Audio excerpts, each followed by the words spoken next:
If you're over 30, working out consistently but still don't look toned, this video might make you mad. Because the thing you keep thinking is helping you get lean is actually making you look softer, and I'm about to prove it.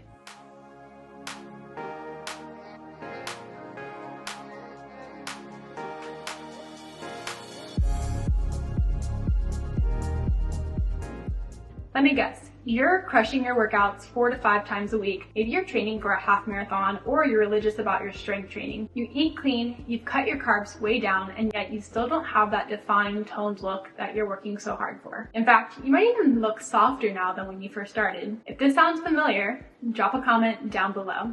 And let's dive in. My name is Coach Jen, and I specialize in helping women build strong, defined, and fit bodies. But before we dive in, I need to say something that might be controversial. Fitness isn't a look. It's a combination of skills that you develop by training intentionally. Your fitness is what you can do. It's your ability to crush that half marathon, deadlift 1.5 times your body weight, or chase your kids without getting winded. That's true fitness, and it's completely independent of your body size. But, and this is important, you can absolutely look amazing and still perform incredibly. You don't have to choose one or the other. The problem is most women are accidentally sabotaging both by not knowing how to properly train and eat for both. Here are the 2 big mistakes that you're making on your fitness journey. Mistake number 1 is that most women don't know what they want. What I mean by this is, when you say you want to look toned, what you really mean is you want more muscle. Sure, you can still want less fat, but what you really want is more muscle. Body composition isn't just about fat mass, it's the ratio between fat mass and muscle mass. And here's the kicker. Most women who think they need to just lose fat actually need to build muscle. And mistake number 2 is cutting out your carbs. When you cut carbs, 3 things happen that make you look less toned. If you think cutting carbs will make you look leaner, it actually does the opposite. Here's what really happens when women slash their carbs and why you end up looking softer, not toned. First, your muscles literally deflate. Carbs store in your muscles as glycogen, and glycogen is stored with water inside the muscle cell. More carbs equal a fuller, rounder muscle. Less carbs equal flat and squishy, why do I look smaller muscles? This is why bodybuilders carb load before stepping on a stage. And low carbs don't make you lean, they just drain your muscles of the fuel it needs to perform. Which brings us into performance. Second, your performance tanks. Carbs are the main fuel for lifting weights, sprinting, and progressive overload, the stuff that actually creates muscle tone. When your carbs are too low, your strength drops. Your reps drop, your recovery slows down, and your training intensity bottoms out. And even worse than that is you cannot build or maintain muscle tone when your workouts suck. And third, your body goes into full survival mode. Low carbs for too long increase cortisol, lower thyroid output, slow metabolism, and make your body protect fat instead of burn it. So now you're tired, hungry, losing muscle, and somehow looking softer even though you're eating less. So yes, the scale may be going down, but that's not fat loss. That's muscle loss, and that's water loss. And even worse, that's metabolic damage. So if I haven't pointed it out enough, if you want to look toned, defined, and athletic, your muscles need carbs to fuel training, recovery, and actually look full. Cutting carbs doesn't make you lean, it makes you flat, tired, and just hate life.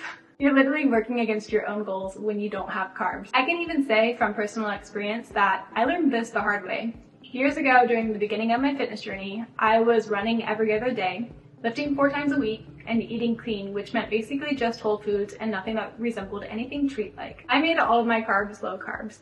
I made spaghetti and tacos from spaghetti squash, and I would make pizza crust out of cauliflower, and let me tell you, that was disgusting. I looked fine, but also note that I was very gassy because of all the fiber that I was intaking, and I didn't look fit. Plus, I always had a headache and I had a lot of joint pain every single day because I wasn't intaking enough carbs. Then I learned something called periodization when it comes to training and nutrition. Just like you wouldn't wear a bikini in December, you shouldn't approach your nutrition the same way year-round. An example of this is, during my strength or muscle building seasons, I followed advice to eat 200 grams of carbs a day, and I was terrified I'd gain weight. But instead, I had more definition and more strength than I'd ever had before. My lifts went up and I had no more headaches. I learned that you can pursue both performance and aesthetics, but timing and nutrition are everything in this process. So here's what actually works for women over 30 who want to look toned and perform incredibly. You're going to work in seasons, or you're going to periodize your training and your nutrition. During the building season, which is going to be most important for building muscle and creating that tone, This is when you eat adequate carbs and focus on building the muscle that creates the toned look. You can't tone something that isn't there, so you can't tone muscle that you don't have. During this time, you're going to eat 1 to 1.5 grams of carbs per body weight. You're going to hit adequate protein for muscle building, and you're going to focus on progressive overload in the gym with your workouts. And if you need a program to show you how to do this, I suggest the Embody app. Now, during a performance season, you might be training for a half marathon or a marathon, etc.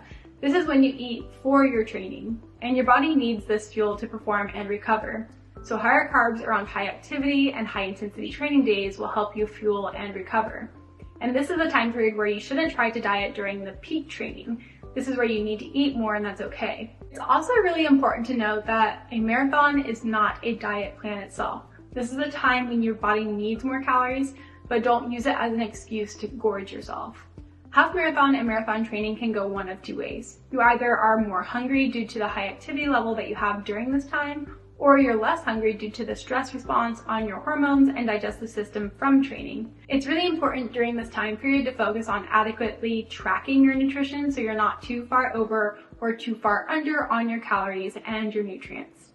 You can still spend time dieting in this training period as long as you're smart about it, and usually by keeping it toward the beginning of your training. With my one-on-one coaching, I do have a lot of ladies who love their endurance sports, and with this, not only do they want to perform well, but they also want a lean and defined physique. And the same tips I'm giving you here are what we do on my one-on-one coaching team. So if you'd like to learn more, click the link below in the description of this video. And finally, the last season is the refinement season. If you want to lean out after building that muscle definition, this is when you might eat in a small deficit, but only after you've built the muscle. The key is you don't do everything at one time. You're just more strategic about the timing with your building and your fat loss and your performance. So I know what you're thinking, but won't eating more carbs make me gain weight? The reality is you might gain 2 to 3 pounds initially, and that's the water and glycogen that I told you about before filling your muscles, and that's good. That's going to be what makes you look defined and help you perform better. And I want to remind you that your metabolism isn't just one set of numbers that you burn per day. It's always adjusting like the stock market based on supply and demand. And when you've been under eating and over exercising, your body adapts by slowing everything down. And when you start feeling properly, your metabolism speeds back up.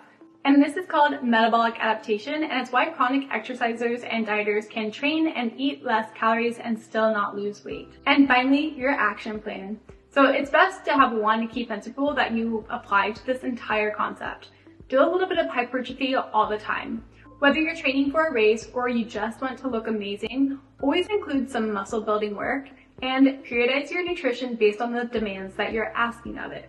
What this could look like is maybe throughout the week, you're in a slight calorie deficit of 10% or less calories, but on higher training days, you bump up your calories to help fuel that training and your recovery. And if you need help figuring out what your macros for these days would be, check out my calorie calculator here and in the description below. Now, I also want to help give you some examples of what meals could look like for your workouts. So here are some examples. For a pre-workout meal, you might have a banana and coffee or oatmeal with berries, and this will help fuel your performance.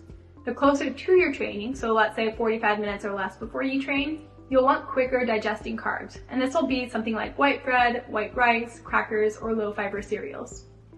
For your post-workout meal, have something like a protein shake with a large apple. Recovery and muscle building are going to be really important during this. And again, this is always a great time to have quick digesting carbs to immediately get carbs into your muscle again and signal for muscle building to start.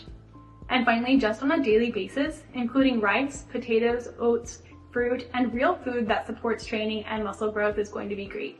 So just for myself, I eat about 220 grams of carbs a day. I train 4 to 5 times a week, both strength training and cardio with 2 complete rest days, and I maintain a lean and athletic physique year round. So I want to remind you that the goal isn't to just eat as little as possible, it's to eat as much as possible while still reaching your goals.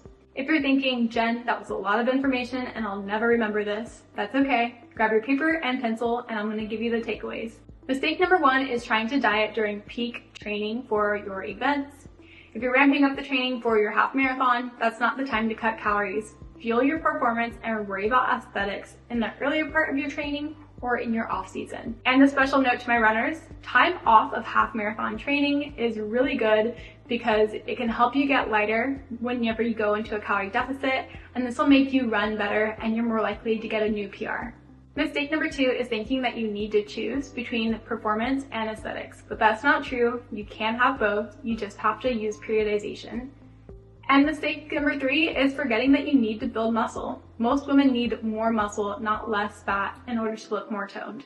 Focusing on building first and then revealing what you built through a deficit later. So your action steps for this week are to identify your season. Are you in a building phase, a performance phase, or a maintenance phase?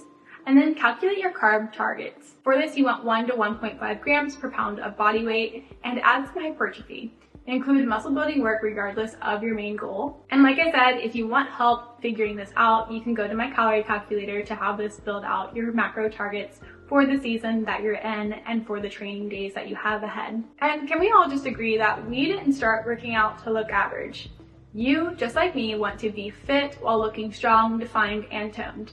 And you can have both. You just have to be strategic about it. As always, thank you for hanging out with me today. If you like this video, don't forget to hit like, subscribe, and follow me on Instagram at JenWildFitness for more tips to help you look and feel your best.